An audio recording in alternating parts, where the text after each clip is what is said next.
Hey guys, Text206 here from the Deluxe Gamers, and happy Halloween to everyone. I hope everyone's gonna have a fantastic Halloween night and day, depending what your school does or whatnot. If you have Halloween dances, get ready in costumes and all that, getting all those candies.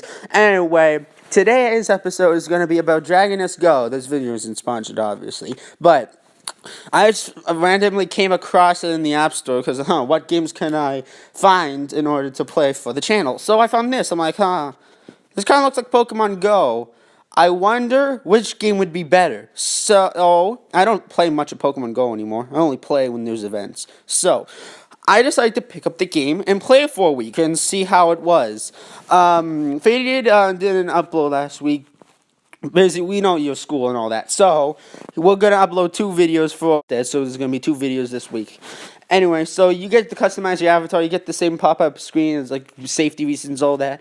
They have the same thing with the driving as Pokemon Go. It literally cancels out. You can't spend any stops. You can't go enter in gyms. There's, like, a slight chance for you to do it, but it's hard. Trust me. I tried putting monsters in the gym. It's hard.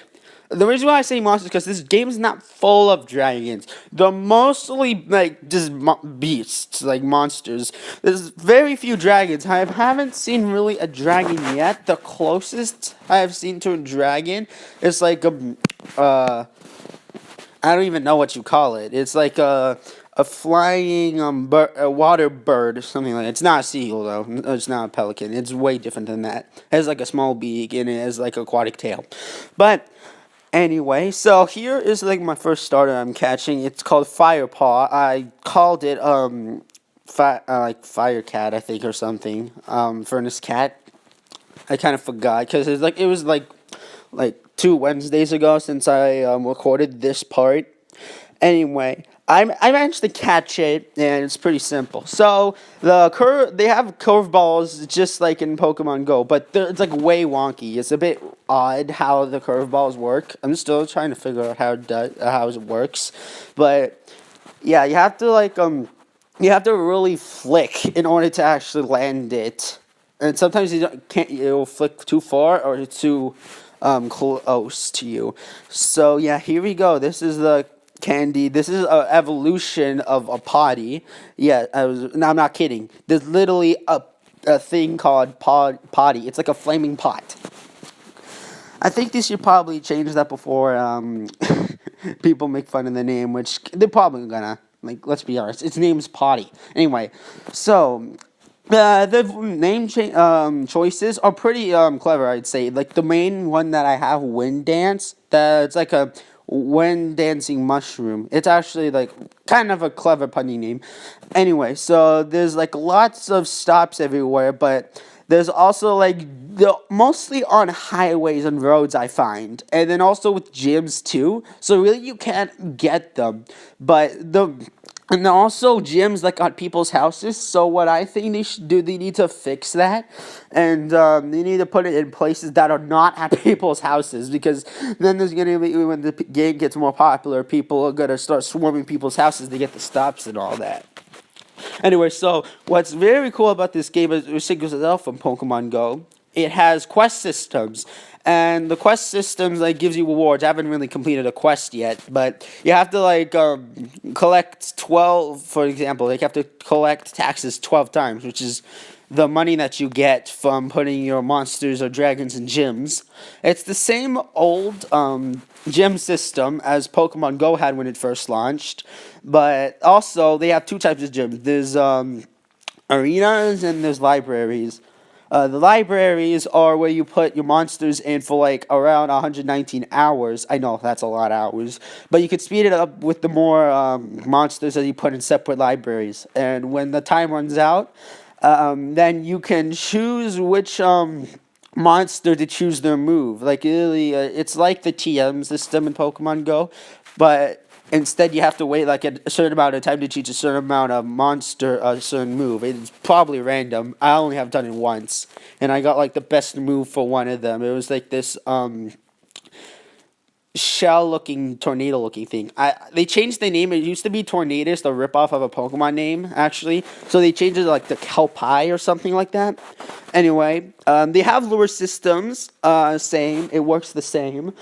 Then they also have ruins, which you can use to make, like, bonuses, like get more drops from a stop, or like a Pillar of Abundance, which is the Pokestops equivalent. And then there's also portals. Once you enter a portal, or like tap on it when you're like right on top of it, then you literally change the environment and spawns only crystal types, which are like, I think, like pretty rare types. Though I've seen a lot of them recently because I think it's for like Halloween, you know, like creepy types, spooky types, even though they're not that spooky. And then there's like tier types. There's like green, which is common, blue, which is rare, and red, which I think is gonna be like super rare or around legendary. I haven't got any of red yet, but I only have like a couple blue. Yeah, so back to what I was saying about the portals. It opens up more pillars of abundance to go get some stops, and then like all crystal types you find. And then also there's a mother dragon that you can find around, close around, and then you go there, you can hatch your eggs. Yes, they also have eggs in here, but there's like it's just not eggs that you give to the mother dragon, which need time. Like for a 2K egg, usually it's going to be 2 hours. A 5K egg is going to be 5 hours, 10 hours. You just keep it with the mother dragon, and it will stay there and hatch for you during time. Though you can't close the portal, or else it's going to cancel the time. And then majority of eggs are going to be normal eggs that you just walk to hatch. Though I find mostly it's 2K eggs, not 5.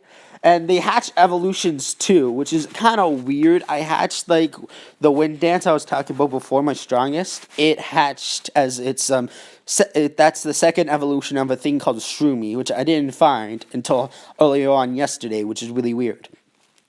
So yeah, that's the lowdown of Darconius Go. They have the same gym battles. It's they have a lot of HP. It also tells you how its strength is and how its HP is. I think the max up I've found so far is up to 5. So 5 is basically the best stat for your monster. And the charge moves, they're like, they take a while to use. There's no fast charge moves. They'll all take the same time, what I find. And it also tells you the DPS of each move you use. Your fast move and your charge move. And that's pretty much it. It's a pretty good game, I'd say, but I'll let you know my final opinions at the end of the video. So I hope you guys enjoy some screen footage of me playing around. I played most of it. I could do like the quest for this golden egg thing. I don't think it's out yet, but it still says you could do it. And until then, I'll explain to you what the shovels are. So now here's some pictures of what monsters I caught like in the first 3 days, and then some items that work. And you can just read the description in the pictures. I mean, you can look at the pictures, pause the video, and see what it says. But I'll see you guys at the end of the video.